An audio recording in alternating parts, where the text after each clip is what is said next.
Donc, eh bien, écoutez, je suis très heureux d'animer au pied levé cet atelier, puisque c'est notre consoeur et surtout amie Céline qui devait, mais elle est coincée sur Lyon, il y a eu gros problème de train. Bon. Donc c'est moi qui vais avoir l'honneur et le plaisir d'animer l'atelier sur Illegal Tech, des outils innovants pour optimiser son cabinet. Alors le fait est que normalement il y a un speech qui est prévu, une présentation, et j'en ai pas, évidemment. Donc on va en même temps gagner du temps, et j'avoue avoir aussi la chance de savoir un petit peu ce que font les amis qui sont autour de la table. Sauf Sylvain que je connais pas, que je découvre puisque récent à Avotech, si je me trompe pas. Et voilà, exactement. Et sinon, je connais très bien tous les autres, et ce sont des gens absolument formidables. Voilà tout ce que je peux vous dire d'eux. Donc, ce que je propose sur la façon dont on peut réfléchir pour optimiser son cabinet. Alors, il va falloir qu'on réfléchisse quand même entre optimiser, qui doit se distinguer de développer sa clientèle et qui doit se distinguer des outils pour l'exercice des avocats. Il ne faut pas qu'on répète ce qui a été dit dans les ateliers d'avant. C'est bon. En même temps, on dit un peu ce qu'on veut. Donc, à quoi ça sert dans le cabinet d'avocat? Ou même à quoi ça sert dans la Legal Tech? Moi, ce que je vous propose, c'est même d'aller au-delà.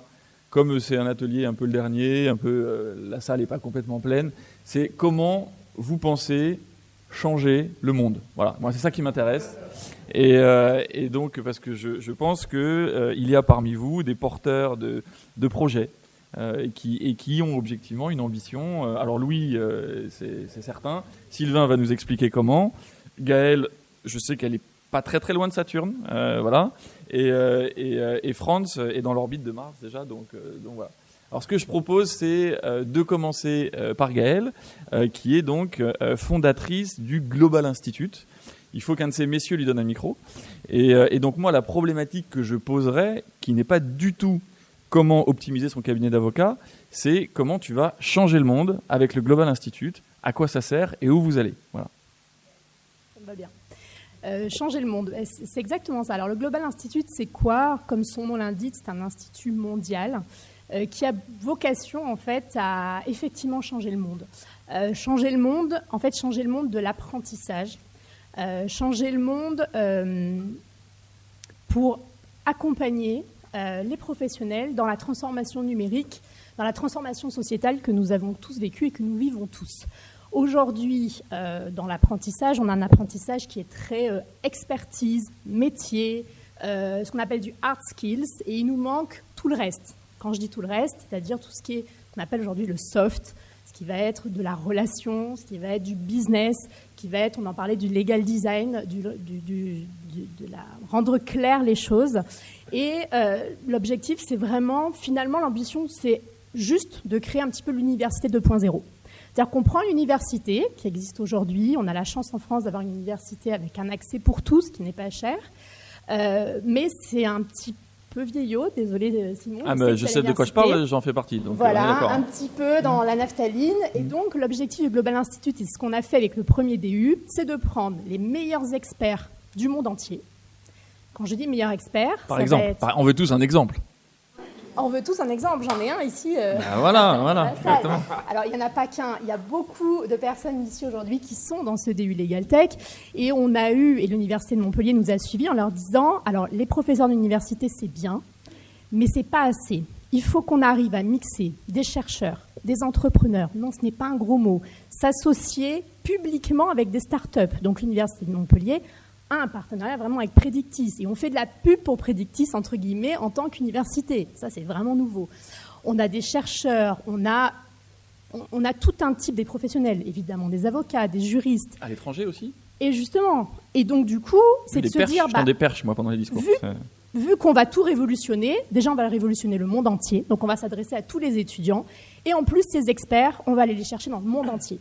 On veut le meilleur aux États-Unis, on veut le meilleur en Amérique latine, ou la meilleure, on veut le meilleur en Asie, on se met tous ensemble et on réfléchit tous ensemble. Et qui dit monde, dit partenaires mondiaux.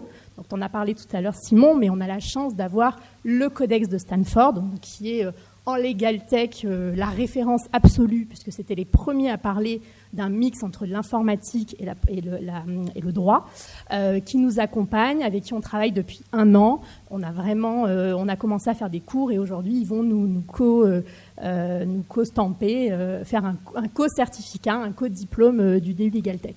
Donc on a commencé par Legal Tech. Comme le disait Simon tout à l'heure, on fait le DU Legal Design qui va sortir début 2022.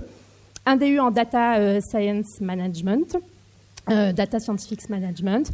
Et puis, on ne va pas s'arrêter là, puisque alors j'ai beaucoup aimé le côté contenu gratuit, puisque nous, on a vocation à faire du contenu scientifique, pas que des diplômes, des formations, bien sûr, des diplômes, des certifications, mais aussi des colloques. On écrit des livres blancs. On a écrit un livre blanc sur l'avocat du futur. On en sort un là sur l'administration 2.0, l'innovation publique. Tout un gros sujet, des publications, des livres, donc beaucoup de choses et beaucoup de contenu gratuit. C'est un peu le futur codex, mais européen, quoi. C'est un peu l'idée. C'est l'ambition que l'on a, et le codex trouve ça plutôt sympa de pouvoir bosser avec le futur codex européen. Ils aiment beaucoup la France. Et alors juste Gaëlle, pour conclure ta présentation, 3 minutes, on va faire 4 minutes par personne, c'est pas mal. Pas mal. Et après, on refera un nouveau sujet. À qui ça s'adresse ? Et comment ça change le monde, puisqu'on change le monde avec les gens. Et est-ce que ça s'adresse que aux Montpelliérains, que aux avocats du barreau de Montpellier ? Est-ce que ça va jusqu'à Hong Kong, en Afrique ? Dis-nous un peu. On va essayer de pousser à Narbonne. Non, je plaisante. Ça s'adresse à tout le monde. Alors, avant de lancer ce DU Legal Tech, moi j'ai à peu près parlé avec 80-100 avocats juristes pour comprendre leurs besoins, des Français, mais pas que. Et toujours, c'était... Ouais, la tech, c'est super. Ça me donne vraiment envie, en fait, d'en faire. Mais en fait, ça me sert à quoi dans mon quotidien ? À rien. Et donc, ce qu'on s'est dit, c'est on va adresser des professionnels du droit partout dans le monde, parce que finalement, même si aux États-Unis, ils sont très avancés, ils sont un petit peu au même niveau que nous sur certains sujets. On le voit dans leurs initiatives. Donc, tout professionnel qui ont envie de prospective, de porter l'innovation, des juristes, des avocats, des experts comptables, enfin tout ce qui est chiffres et droits, et aussi les étudiants, parce qu'on veut les préparer à un bel avenir et à pouvoir prendre des nouveaux jobs. Donc on a tous des cours sur les nouveaux métiers du droit, ou pour pouvoir rentrer dans des startups, comme Predictis ici, où bien souvent les startups ont du mal à trouver ces doubles cursus, avec un cursus droit, mais aussi connaître un peu la tech ou l'informatique. Et donc c'est vraiment les ouvrir sur le nouveau monde et leur permettre une meilleure embauchabilité et de s'éclater dans leur job et de porter l'innovation au quotidien, que ce soit en entreprise et dans les cabinets d'avocats. Top, super. Voilà. Alors 5 minutes, franchement génial. Alors ce que je propose, c'est que Sylvain se présente, mais avant tout, moi la question que je poserais à Sylvain, c'est est-ce que fondamentalement le RGPD est une avancée dans la globalisation de la compétition digitale ? C'est une vraie problématique à laquelle je réfléchis. Ou est-ce que c'est un train de retard qui va nous faire prendre du recul par rapport à l'Asie et aux États-Unis ? Parce que j'ai lu un super article qui disait qu'en fait, moi j'étais super fier du RGPD, un article qui disait qu'en fait le RGPD va nous mettre 20 ans de retard par rapport à l'Asie et aux États-Unis, parce qu'eux ils n'ont pas du tout de RGPD. Moi, en même temps, moi je me disais, si on ne protège pas les gens, ça va être la jungle demain matin, enfin, ça va être juste la folie en fait. Bon, certains disent que l'économie n'a que faire de l'éthique, et voilà. Bon, et donc là-dessus, j'aimerais avoir ton analyse et qu'en même temps, en filigrane, tu présentes ta solution. Si tu peux. Elle est bien ta question. Oui, elle est pas mal. Elle est bien ta question parce que au XVIIIe et XIXe siècle, il y a des gens qui disaient que si on abolissait l'esclavage, on allait prendre du retard. Puis finalement, ils ont pris de l'avance. Et c'est un peu pareil en fait, à chaque fois qu'on veut changer les choses ou qu'on veut s'apercevoir qu'il faut les structurer ou qu'il faut protéger. En l'occurrence, il s'agit de protéger les données personnelles. Donc c'est une protection, et puis derrière la donnée personnelle, il y a vous, il y a moi, il y a toi. Il y a tous les individus.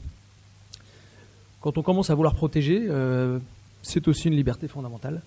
En général, on prend de l'avance. Alors peut-être pas tout de suite, ça se voit pas forcément tout de suite, mais en général, on prend de l'avance, et je suis sûr que là, on prendra de l'avance. Et j'observe même que les entreprises l'ont compris et que aujourd'hui elles en font un élément marketing. Voilà, on est capable de protéger vos données, donc on est un bon employeur, un bon e-commerçant, etc.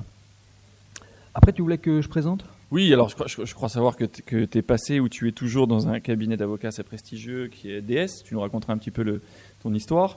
Et puis techniquement, qu'est-ce que tu proposes donc à la verticale de l'éthique et de la vision dont tu as parlé. Oui, je suis toujours avocat associé chez DS Avocats. Avant, j'avais monté mon cabinet qui s'appelait Staub et Associés, j'avais pas trouvé mieux comme nom. Et je l'ai tenu pendant 15 ans. C'était un joli cabinet qui faisait de l'IT, de l'IP et de la data. Voilà, moi j'ai fait un DESS de tout ça en 97. Je m'intéressais depuis 97 au droit de la donnée personnelle. À l'époque, ça intéressait franchement pas grand monde. Il y avait la loi du 6 janvier 78 que personne connaissait. Et dans les entreprises, c'était pas un sujet. On filait la patate chaude à celui qui avait perdu au jeu de la courte paille. Et c'était souvent le DSI ou le DRH ou parfois le directeur juridique. Mais c'était pas un vrai sujet. Moi, je trouvais ça passionnant parce que la donnée personnelle, c'est personnel et c'est notre vie privée.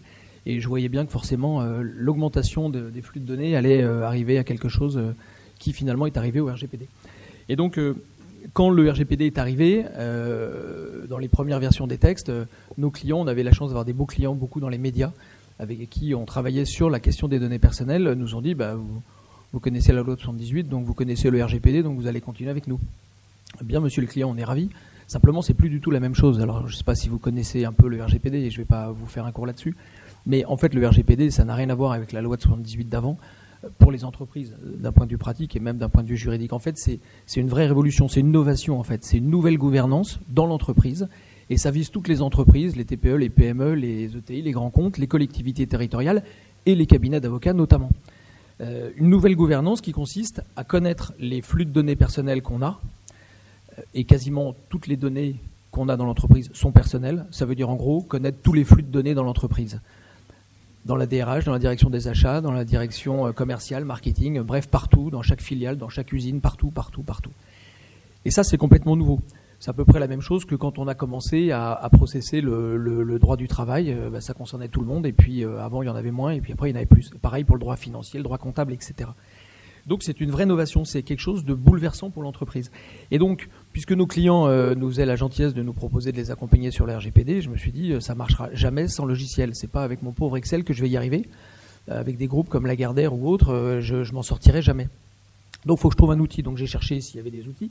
J'ai trouvé des outils que je trouvais pas bons, créés par des consultants, par des boîtes de cybersécurité. Alors, ils faisaient ce qu'ils pouvaient, mais moi, je trouvais que c'était pas cortiqué juridique et que le RGPD, ça reste une problématique juridique et même judiciaire, même si c'est très technique.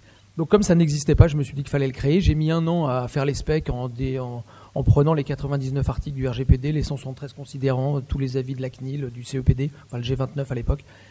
Bref, j'ai bossé 1 an. Et puis quand j'avais les idées claires, j'ai lancé la boîte en mai 2018, il y a 3 ans, il y a à peine plus de 3 ans.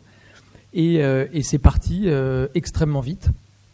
Aujourd'hui, il y a 53 salariés chez Data Legal Drive, on en recrute encore 25 avant la fin de l'année. On en a déjà recruté 25 depuis le début de l'année. On a dépassé la barre des 1300 clients.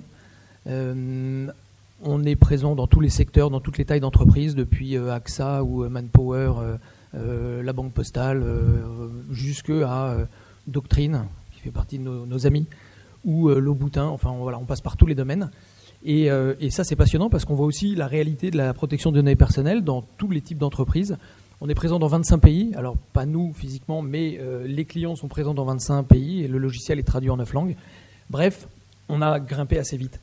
Mais j'ai quand même une énorme frustration, c'est que quand j'ai créé ça, c'était pour mon cabinet et pour mes clients. Et puis, en le créant, je me suis dit, il faut que je le propose aux confrères. Si moi j'en ai besoin, ils en ont besoin, il n'y a aucune raison. Donc je l'ai proposé aux confrères pour eux en tant que cabinet et pour leurs clients. Et bizarrement, ça a beaucoup moins bien marché qu'avec les entreprises ou les collectivités territoriales. Et là, j'entendais à peu près tout. Je ne vais pas vous résumer, on n'a que 5 minutes. Ah oui, c'est déjà dépassé d'ailleurs, mais c'est pas grave. Ouais. Mais ça n'a pas fonctionné.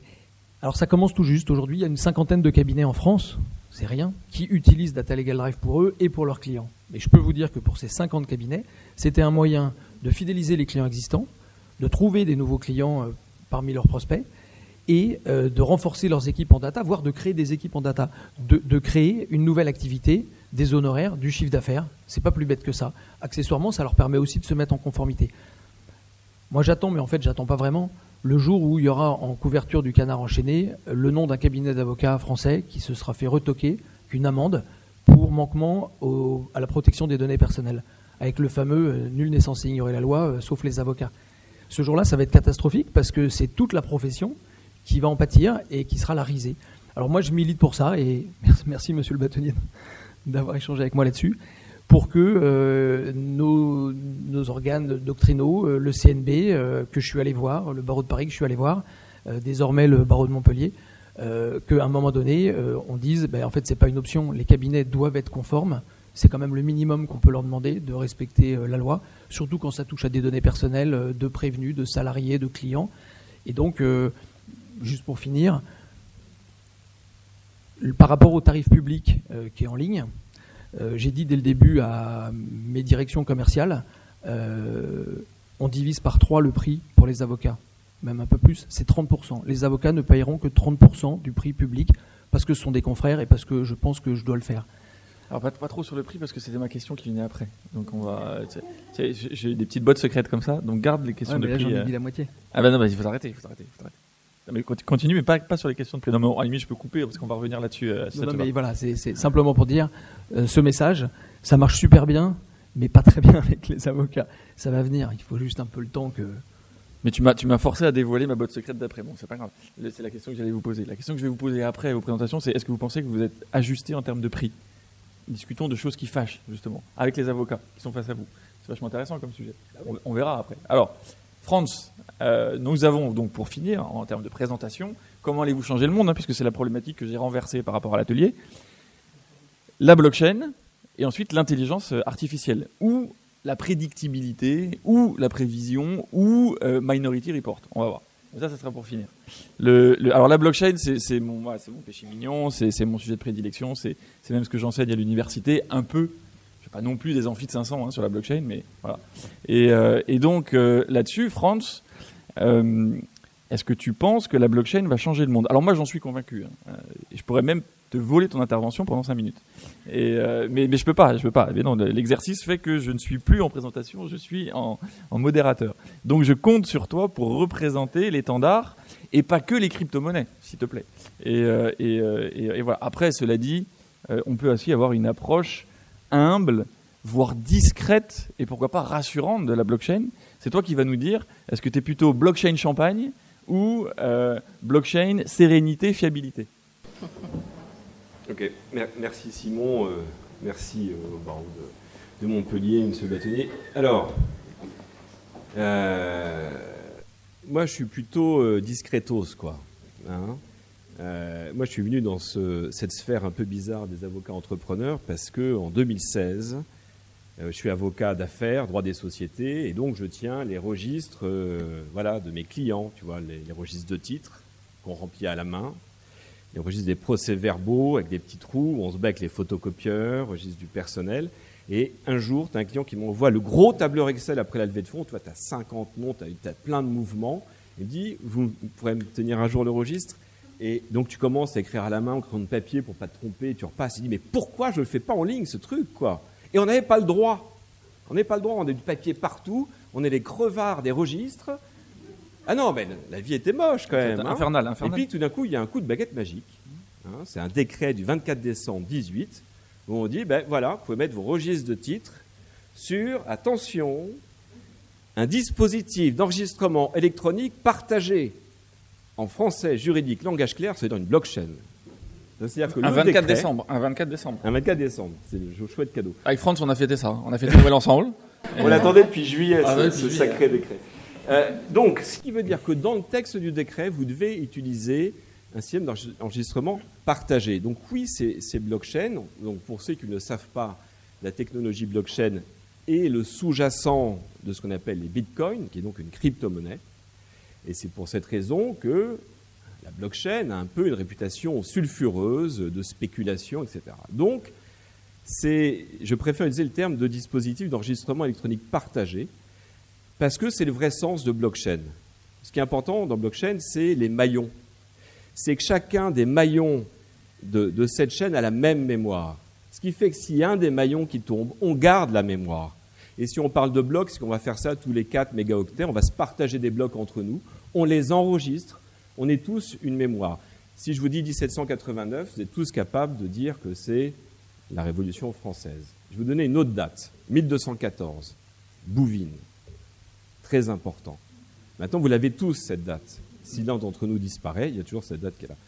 Donc, voilà, la blockchain, c'est rien d'autre qu'un système de preuves à la volée qui a la pérennité du partage. Donc, on s'en sert pour tenir sur registrgénéral.com les registres de titres, avec toutes les opérations d'augmentation de capital, de réduction de capital, de cession, de donation. Et on fait aussi, grâce à un autre décret, où il n'y a pas la blockchain dedans, mais on s'en sert indirectement, c'est le décret du 31 octobre 2019 qui permet de dématérialiser, attention les amis, les registres de procès-verbaux, les trucs où on se battait avec les photocopieurs, on devait le greffe, tamponner un machin, c'est fini, on passe de l'eurodatage papier à l'eurodatage électronique, avec donc 2 exigences, un eurodatage fiable et une signature électronique qui doit être avancée, article 26 de EIDAS. Et chez registrgénéral.com, donc c'est un consortium en fait cette société, c'est 4 Legal Tech, il y a Séraphin Legal, qui sont les développeurs, D-Block, qui fait toute la partie blockchain et signature électronique, ainsi que EasyQuorum, qui fait toute la partie assemblée générale, et Crypton. Bref, D-Block se sert d'une signature électronique avancée qui va aussi aller intégrer le hash ou condensat en français, c'est-à-dire le résultat de votre signature, va être placé sur la blockchain qui est celle de Securact, utilisée par les commissaires de justice, qui est le nouveau et très joli nom des huissiers de justice, ça fait beaucoup moins peur, pour échanger avec les 341 banques françaises sur Securact. Donc on se sert de cette blockchain-là. Donc la blockchain est un outil que nous ne mettons pas en avant. On parle de dispositifs d'enregistrement électronique partagé, mais c'est une vraie révolution pour tous ceux qui tiennent des registres. Voilà. Quelle synthèse. Ça va ? Ah bah c'est lumineux, clair. Le prix, c'est après. Demain, tout le monde a un abonnement à Registre Général. Bravo. C'est après. Alors maintenant, la question voilà, roulement de tambour, émoticône tambour. Est-ce que il y aura demain un robot qui me dira mon avenir? Voilà, ça c'est ma question, moi. C'est celle qui m'anime. Est-ce que je vais avoir quelqu'un qui me dit tu mourras le 27, comme dans Retour vers le futur, tu mourras le 27 janvier, Marty. Voilà, donc à toi Doc, fais-nous rêver. Reviens un petit peu sur le plancher des vaches de la Legal Tech, puisque je sais que tu es pragmatique, et surtout que je cesse avec mon introduction absolument laborieuse et désastreuse. À toi. Merci Simon. Je suis ravi d'être là. On est entre nous, je pense que je peux me confier. Mon rêve, ce serait d'arriver à construire un outil qui organise toute l'information juridique. Une sorte de Google du droit, dans lequel on pourrait à la fois accéder à de l'information très rapidement, la bonne information pertinente, et puis aussi un peu à la manière d'un Google Analytics, faire des statistiques pour mieux comprendre les enjeux d'un dossier, d'une procédure, d'une règle de droit. La première fois que j'ai compris que j'avais envie de faire ça, j'étais en cabinet d'avocat, il devait être 21h, 22h, mon boss venait de passer dans le bureau et m'avait demandé de lire 300 décisions de justice pour isoler les montants, mettre ça dans un tableau Excel, de telle sorte à ce que le lendemain matin, lors du petit déjeuner avec la direction juridique pour laquelle on travaillait, on soit en mesure de dire combien il fallait provisionner dans les comptes. J'ai réalisé que j'allais y passer très probablement une grande partie de la nuit, et là je me suis dit mais c'est pas possible, il devrait y avoir un outil capable d'isoler dans un document des montants d'indemnité pour faire ce travail extrêmement répétitif à ma place. Et c'est comme ça que le projet est né. Je me suis associé ensuite avec 2 personnes absolument exceptionnelles. Alexandre qui terminait ses études à Sciences Po Paris et Thomas qui est ingénieur, qui a ensuite a pris la direction de toutes nos équipes de développement, probablement le meilleur d'entre nous d'assez loin. Et on s'est lancé comme ça à essayer de construire des programmes capables d'aller détecter des informations spécifiques, notamment dans des décisions de justice. Donc on l'a vraiment fait nous-mêmes, à la main. C'est ce qu'on appelle du traitement automatique du langage naturel. On a guidé des machines pour leur faire apprendre le sens d'une décision de justice, les montants d'indemnité qui étaient prononcés, arriver à détecter les avocats, les différencier des personnes physiques qu'il faut anonymiser dans les décisions de justice, comprendre que ici c'était une société, que cette société elle a gagné et que ici c'était sa filiale et qu'en fait sa filiale a été mise hors de cause. On a travaillé progressivement pour construire ces programmes informatiques de telle sorte à ce qu'on comprenne aujourd'hui une décision de justice dans son intégralité à 96%.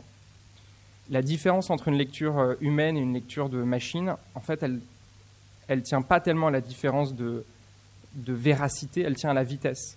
Les algorithmes de Predictis sont capables de lire un peu plus de 2 millions de documents en intégralité par seconde, ce qui est infiniment plus rapide que ce que nous, on peut faire. Ça va vite quand même, hein? Si on m'avait dit à quel point ce serait difficile de construire ces algos, je pense que j'aurais laissé tomber, mais sans aucun doute. Au bout d'un an, le schmilblick ne fonctionnait pas, absolument pas. On s'est rendu compte qu'on allait avoir besoin de beaucoup d'argent pour arriver à construire un outil qui fonctionne. Et là, on a eu un coup de peau. L'État, c'était juste après le vote de la loi pour une république numérique, avait lancé l'open data des décisions de justice, et via la DILA, donc un service du Premier ministre qui exploite Légifrance, ils avaient lancé un concours destiné à identifier les meilleurs réutilisateurs de ces données publiques. Coup de peau, on gagne, et les juridictions françaises se mettent à utiliser la version de Predictis qui était non commercialisée à l'époque, qui était le tout début de l'aventure. La presse la prend, et là il y a un déferlement. Le Parisien titre « La justice prédictive entre dans les tribunaux français ». Et pendant 3 mois, on s'est fait toutes les chaînes de télé, toutes les radios et toute la presse. On a eu un nombre de retombées presse, plus de 250 retombées presse. Et ça a déclenché de l'intérêt, notamment au sein de compagnies d'assurance et de grands cabinets d'avocats. Et on s'est dit qu'on allait vendre cette solution, même si elle n'était pas terminée. C'est ce qu'on appelle les POC dans le jargon. Donc mon métier ensuite, pendant 1 an et demi, ça a été d'aller voir toutes ces grandes entreprises et de leur dire « Oui, je veux bien qu'on travaille ensemble. Par contre, ça va vous coûter 30 000 euros, 40 000 euros, 50 000 euros. » Pas d'argent, hein, c'est après. C'est une des raisons encore pour lesquelles aujourd'hui vous avez autant de compagnies d'assurance ou de grandes directions juridiques qui sont abonnées à nos services, parce qu'en fait on les a quasiment co-construits avec eux.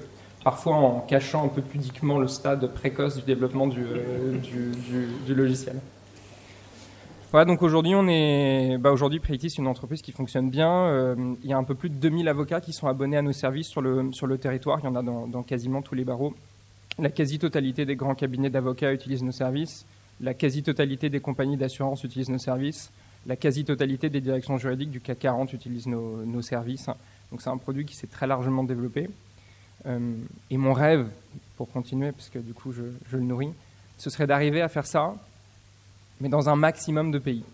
Donc on a ouvert le Luxembourg il y a quelques mois avec des premiers clients, ça fonctionne bien. J'adorerais ensuite qu'on arrive à ouvrir l'Italie. C'est un pays qui m'a manqué l'année passée. Je trouve ça super de pouvoir développer Predictis en Italie. Et puis ensuite, de continuer cette aventure au moins en Europe. Merci Louis, merci. Alors, on est bien... Il y a beaucoup d'honneur, c'est une très belle table, avec des très beaux débuts bébés start-up, ou déjà ceux qui sont bien avancés, et voire même en pointe. Alors, let's talk about money. Est-ce que vous pensez que votre business model, votre pricing, comme on dit, est ajusté? Alors, on ne va pas juste parler d'argent.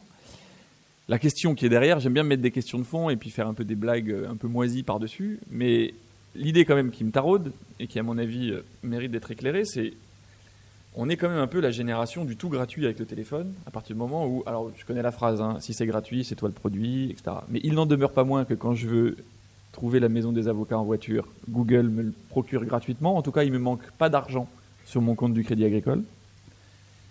Quand je veux savoir où est le premier vendeur de sushis à 20h30 et que je suis un peu paumé, Google me le propose sans m'enlever 1 euro de mon compte du Crédit Agricole ou de la Caisse d'épargne. Et la suite est longue.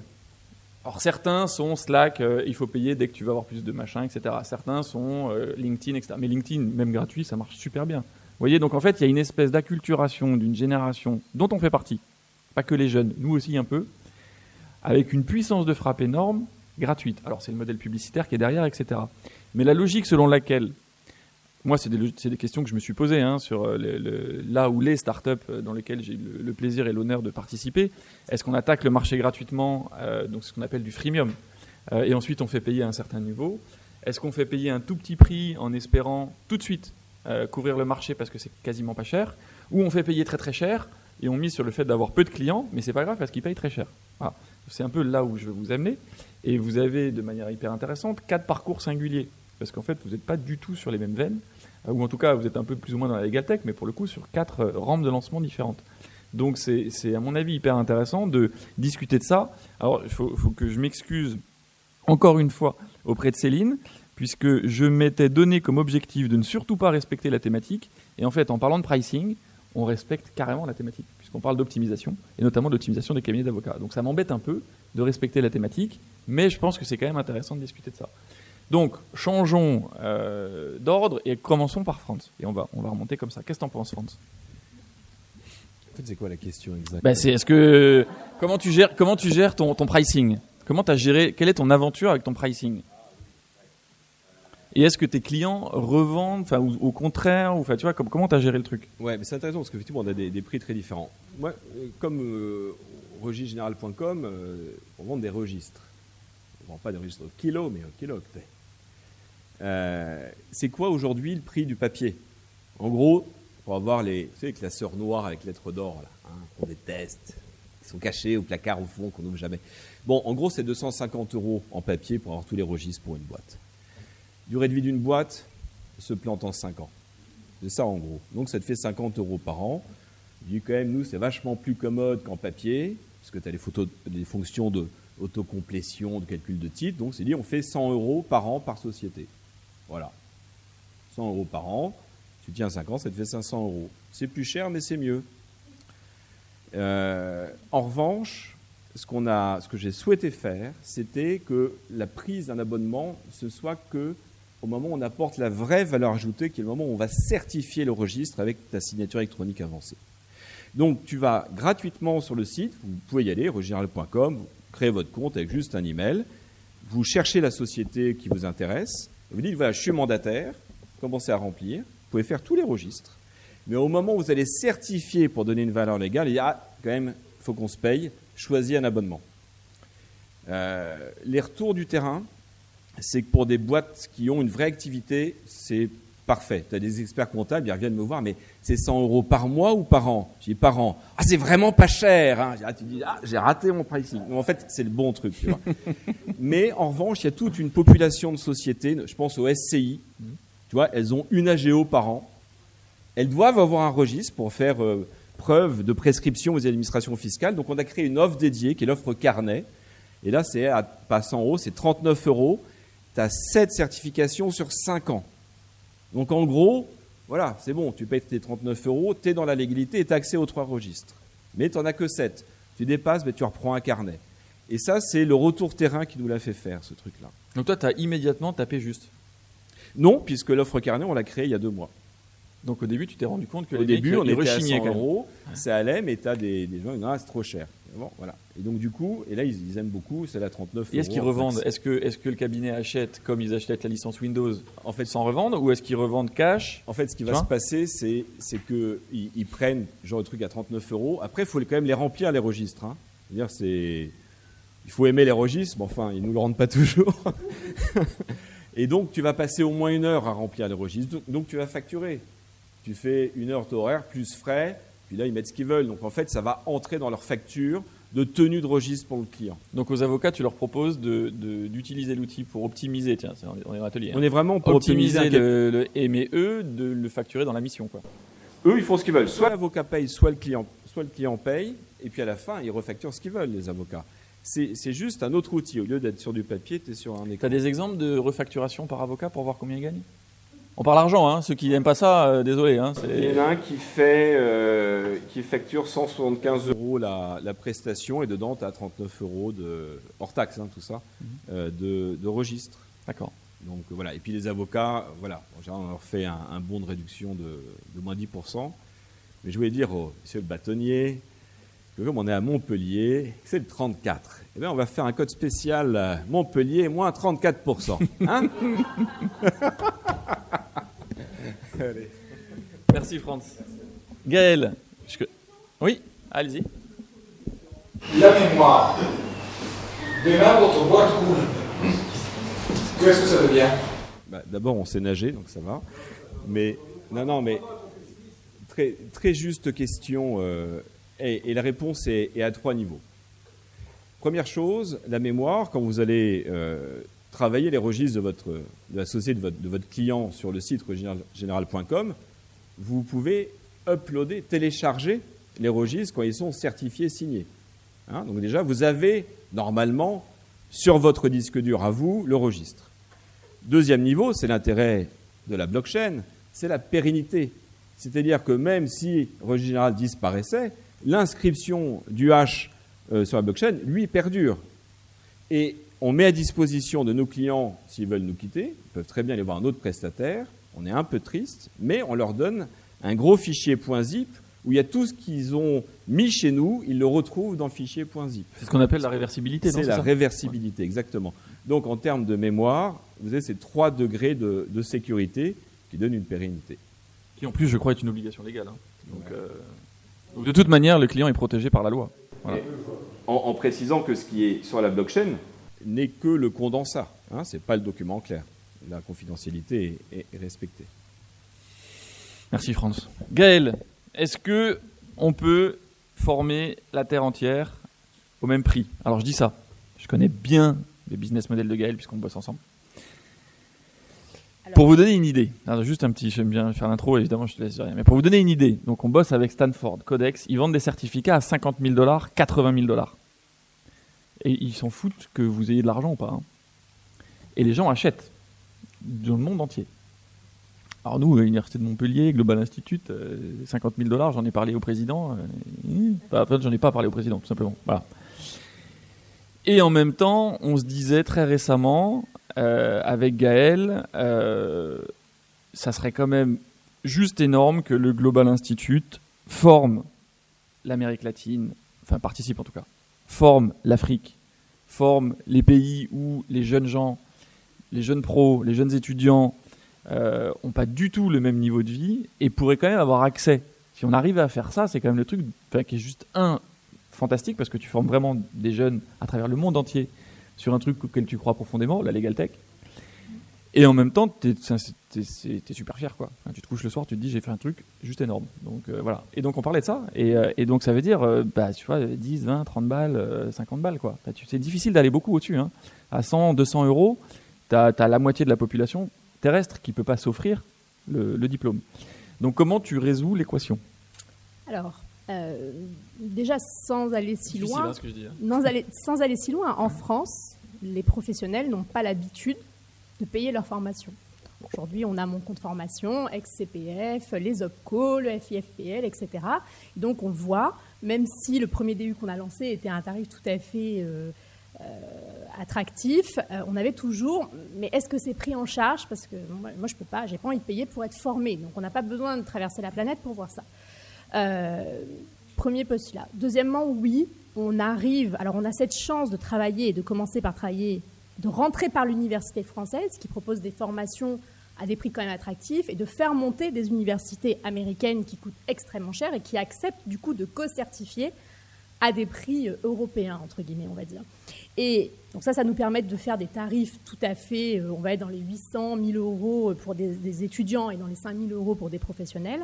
Et ensuite, pour tout ce qui est pays, parce qu'il faut absolument... Et pour les boursiers, je crois que Pour les boursiers, c'est moins cher. Et donc, on a fait des tarifs dérogatoires aussi pour des partenaires, par exemple, notamment des universités en Afrique, par exemple, et de pouvoir donner cet accès au droit. En plus, comme on est 100% en digital sur nos formations, ça permet à n'importe qui, dans n'importe quel pays, de ne pas, ce qu'ils disent, monter en capital pour venir étudier, mais rester là où ils sont et pouvoir étudier à distance et leur proposer des tarifs extrêmement agressifs. Alors juste, je fais une incise, est-ce que les Américains suivent ? Les Américains suivent. Les Américains, alors il faut juste les payer un peu plus cher, eux. Voilà. Les Américains, je le dis parce que Gaël ne le dira pas, ils nous demandent $1000 de l'heure. Et ils estiment que c'est sous-payé. Ils nous disent, c'est vraiment parce que vous êtes des Frenchies, que l'Université de Montpellier, c'est une des plus vieilles au monde, qu'on vous aime bien, que Gaël, tu fais un travail de dingue, mais sinon, on parle même pas avec vous normalement, quoi. Oui, certains ils estiment ont même qu'on est pas trop voulu, peu cher à 1000 balles de l'heure, t'imagines ? Certains n'ont même pas voulu à 1000 balles de l'heure. Donc ils sont à 5, 10 000, c'est deux mondes. Hein. Mais il faut dire que ce sont des professeurs qui sont payés, enfin on a fait un benchmark aux États-Unis, ils sont payés 2, 3, 4 000 $ de l'heure selon les universités, à Harvard, de Stanford, et quand on arrive nous en disant $1 $, tarif c'est l'Université beaucoup. de Montpellier, c'est 60 euros. Ouais, c'est 60 euros, donc Voilà, on vient investir en tant qu'institut facile, hein. privé, on met de l'argent et on leur dit, bon, ok, on va vous payer. Ah non, 1000 balles, c'est pas assez. Après, on a la chance aussi que l'Université de Montpellier est aussi disruptive sur le modèle économique que l'on a ensemble. C'est-à-dire que ce qu'on a dit à l'université, vous prenez des risques, puisque vous prenez des risques, c'est-à-dire que vous faites des diplômes innovants et sur le fond et sur la forme, mais on va aussi être innovant sur la rémunération. Et donc, on a une petite partie... Paye en bitcoin. Ouais, en bitcoin. Non, ça, vu le prix du bitcoin, il y a une semaine, j'aurais bien dit oui. Là, en ce moment, non. Non, on leur a proposé d'avoir une partie forfaitaire et d'être aussi payé en variable à l'étudiant. Alors ça, c'est hyper nouveau pour l'université, mais c'est possible. Ça existe. Et donc, on leur dit, on vous prend une petite partie forfaitaire. Et nous, Global Institute, on partage le risque avec vous. Si on ramène 50 étudiants, je perds de l'argent. Si on en ramène 100, 200, 500... on va en gagner ensemble. Est-ce que tu penses que l'université, en France, mais pas que en France, qui n'a pas cette logique jusqu'à présent de rentabilité, de gagner plus, comme disait Sarkozy, travailler plus pour gagner plus, c'est un peu ça. C'est un peu trivial ce que je dis, je mets les pieds dans le plat exprès, mais c'est fou quand même de présenter ça à l'université. C'est fou, mais ce qu'on leur vend, et ce qui est la réalité, je ne fais pas ça pour m'enrichir personnellement, tout l'argent qui va être dégagé a vocation à être réinvesti dans la recherche, dans l'innovation pédagogique, et donc de toujours aller améliorer la formation qu'ils proposent. Donc c'est un cercle vertueux, on n'est pas là en disant on va faire un max de pognon et puis on s'en va. C'est plutôt on fait un partenariat sur le moyen long terme et on réinvestit ensemble cet argent sur l'innovation, sur la formation, sur la Legal Tech, etc. La Legal Tech, la R&D, beaucoup. Et du coup, ça, en tout cas, dans Montpellier, c'est fait. Et puis d'autres universités, on discute avec pas mal d'universités. Donc c'est plutôt... ça intéresse tout le monde. En tout cas, ça a attiré le... Donc tu réussis à concilier le challenge de l'argent et de l'excellence au niveau mondial. Parce qu'à la limite, quand on est en France, ça va. Mais au niveau mondial, c'est dur de concilier. Voilà. Et de concilier le public et le privé, qui n'est pas toujours facile. Mais on y arrive. Ça roule. Merci Gaëlle. Sylvain, à toi ? Est-ce que optimisation du cabinet, alors avant que tu expliques comment l'avocat, il y a un intérêt aussi économique, si tu souhaites discuter de ça, mais est-ce que tu as tout de suite trouvé le bon pricing ? Est-ce que tu n'as pas galéré ? Est-ce que tu n'as pas dû changer des fusils d'épaule ? Comment, parce que tu as quand même une sacrée belle boîte maintenant. Donc une sacrée belle boîte veut dire que tu as quand même essuyé les plâtres, j'imagine. Et est-ce que tu peux te confier un peu aux legal takers que nous sommes ? Oui, merci. Oui, c'est une sacrée belle boîte. Ouais. Le week-end prochain, on a un séminaire post-confinement.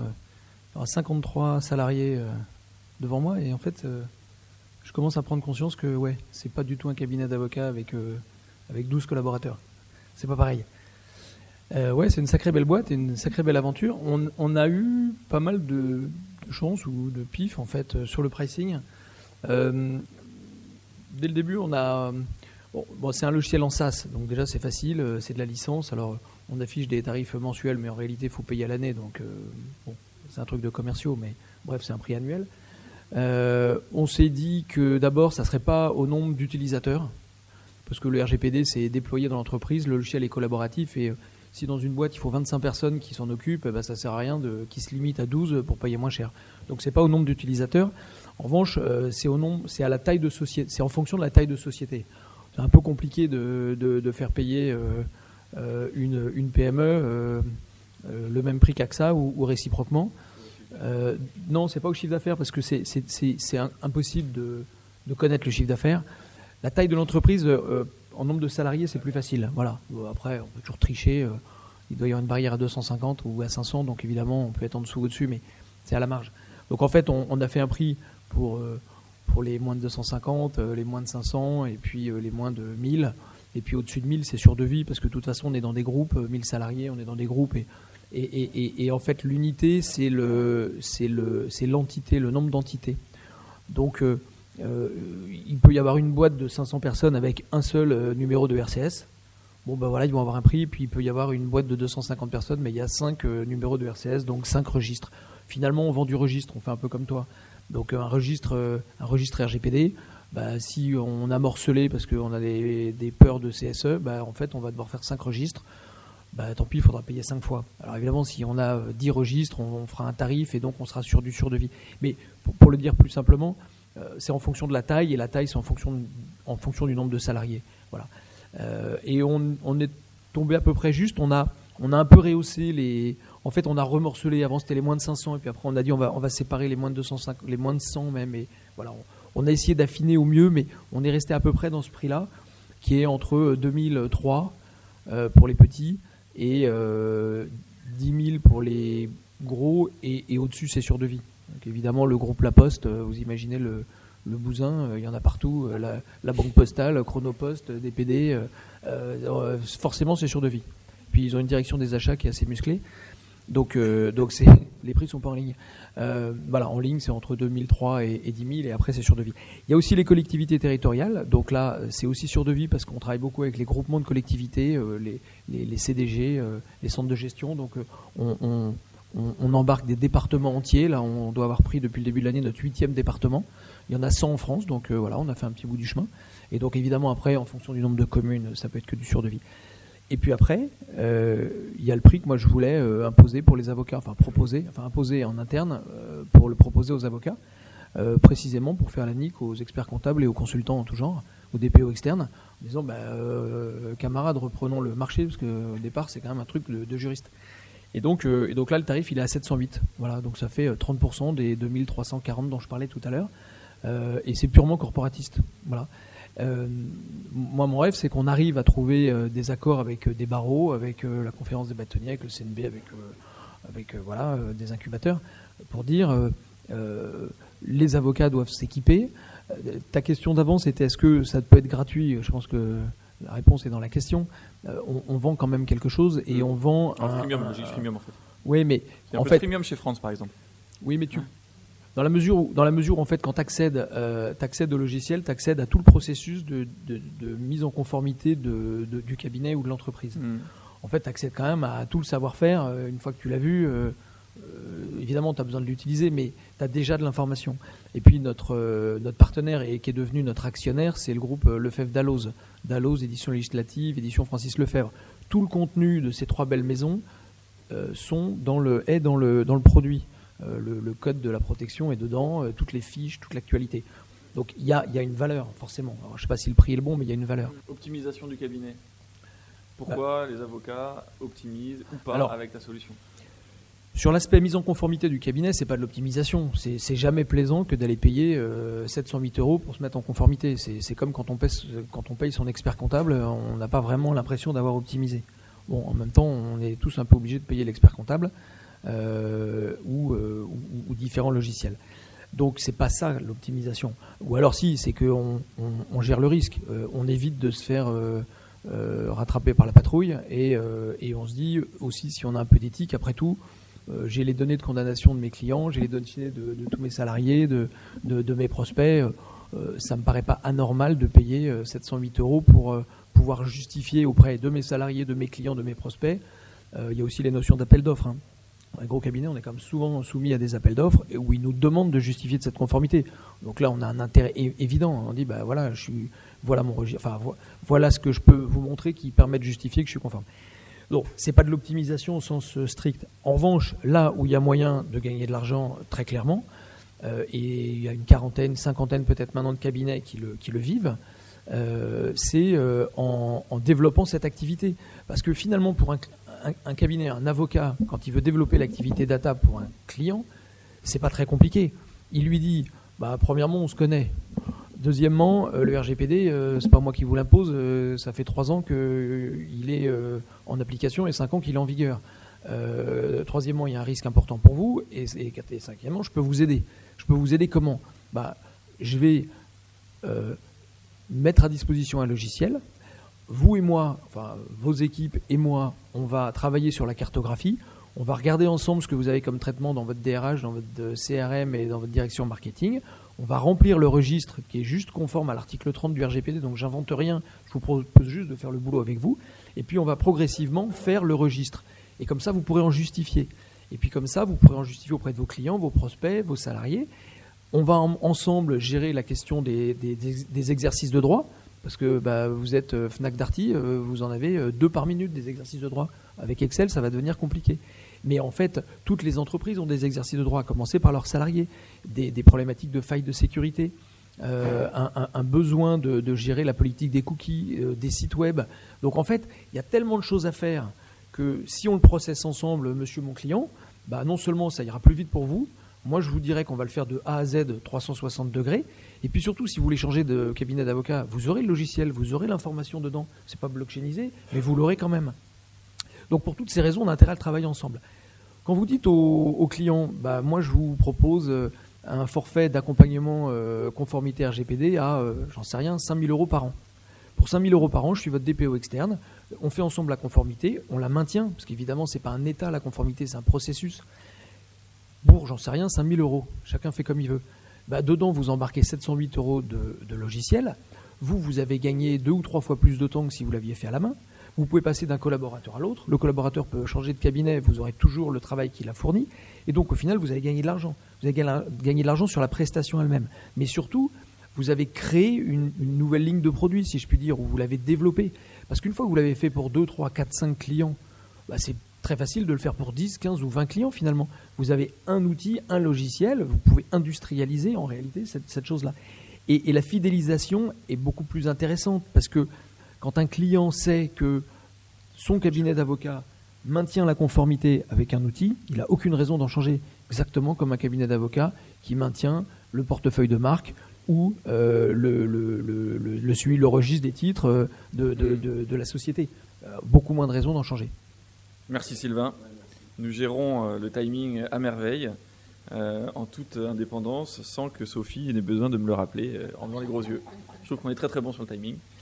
Finissons avant une petite séquence de questions.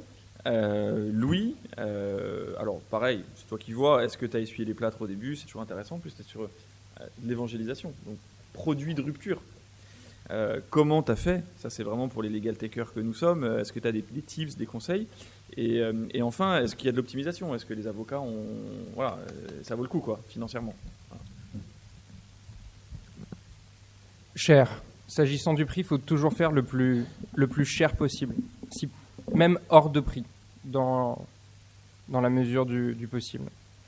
Une société, elle a besoin de beaucoup d'argent pour pouvoir assurer un cadre de vie superbe à ses salariés, se développer, financer sa R&D. Donc il faut facturer le plus cher possible. Donc ce qu'on a fait, c'est qu'on a au début pris un prix presque par hasard, et on l'a doublé jusqu'à ce que les gens nous disent c'est trop cher. C'est énorme ça. Et là, on l'a encore doublé. Franz peut faire ça. Franz, tu doubles. 1 000 € le registre. Hein?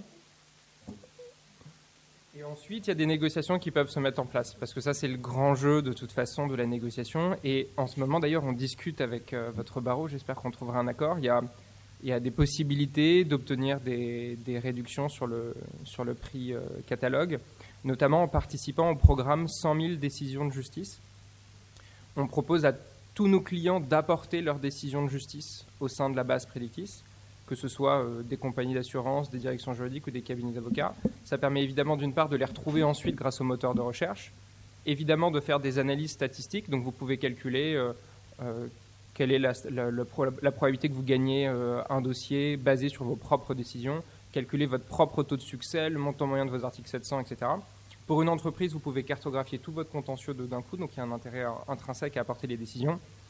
Néanmoins, dans la mesure où ça sert la communauté des utilisateurs, on a tendance à pratiquer un geste commercial quand il y a des efforts de mutualisation particulièrement importants ou significatifs. Donc quand un avocat apporte 3, 4, 5 000 décisions de justice, il va de soi qu'on en est évidemment ravis parce que ça sert tous nos utilisateurs. Et là, il y a, et c'est normal, un geste commercial qui est pratiqué. Mais sinon, le conseil que je vous donne, c'est essayer plutôt de vendre des Rolls-Royce que des voitures d'occasion. Ce sera plus sympa pour tout le monde.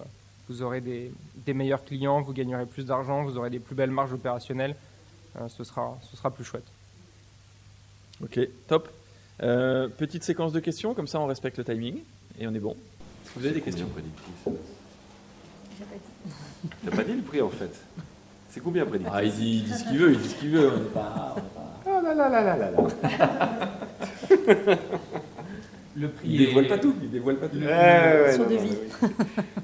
Sur devis. Il est fort. Mais c'est toujours le double de celui que tu prends. Mais ouais, mais c'est génial ça. Mais t'as quand même parlé de c'est trop cher, on a encore doublé. Il est où le catalogue? Est-ce qu'il y a des questions? Parce qu'on va être obligé de passer à la... Monsieur. Oui, dans Predictis, génère une difficulté intellectuelle. Ah. Qui est la suivante, c'est que quand on prédit quelle est la décision, plus on va se référer à votre système, moins la réflexion individuelle interviendra. C'est-à-dire moins l'individualisation de la décision de justice interviendra. Et on va se retrouver avec une uniformisation sur l'ensemble du territoire, de l'ensemble des décisions. Et à l'arrivée, et c'est peut-être un fantasme aussi, on dira finalement compléter. Est-ce que ce n'est pas le risque de votre système? Another brick in the wall. Uniformisation. En fait, le mouvement est même plus profond que ça. Le fait qu'on ait à la fois une mise en ligne de l'ensemble des décisions de justice qui sont jugées sur le territoire français, donc ça fait 4,3 millions de décisions par an, et des outils extrêmement précis pour les analyser à la volée, c'est même en train de tordre progressivement notre système juridique. On passe d'un système de droit civil qu'on connaît bien, où normalement il n'y a pas de règles du précédent et la force de la jurisprudence est censée être minorée, à un monde où progressivement il va y avoir une barémisation souple imposée par l'intégralité de ce qui est décidé sur le territoire. Donc ce n'est pas non plus un système de common law qui est en train de se mettre en place, c'est un nouveau système juridique dont il va falloir probablement travailler sur le nom. Il y a plusieurs thèses en ce moment sur le sujet. On parle beaucoup de isometric law pour iso de égal, comme dans un triangle isocèle, et métrique, métricon, la mesure. Et donc les nouvelles normes seraient progressivement dégagées par une forme d'intelligence collective des 9000 magistrats, des 69 000 avocats en France, qui travaillent de concert pour faire émerger des nouvelles tendances. C'est du Léon Duguy. Si vous avez étudié la doctrine de Léon Duguy, c'est ça. C'est le courant réaliste. C'est Holmes qui avait théorisé ça le premier aux États-Unis. On a déjà la notion de barème avec l'article 700. Alors avant Holmes, c'était Duguy, je précise. Les Américains n'ont pas tout inventé, c'était Duguy. Hein. L'école du service public, début du XXe siècle. C'est une théorie qui est terrifiante. Tout à l'heure, on parlait de liberté individuelle, c'est terrifiant pour les libertés individuelles. Voilà, malheureusement, on n'a pas le temps d'entrer dans un débat de théorie du droit, mais c'est absolument passionnant. Plutôt école réaliste, ou plutôt école idéaliste continentale. Le réalisme n'est pas du tout terrifiant. Là, je suis pas d'accord. Cela dit, c'est l'heure du cocktail. Donc, voilà. Hein. Merci à tous.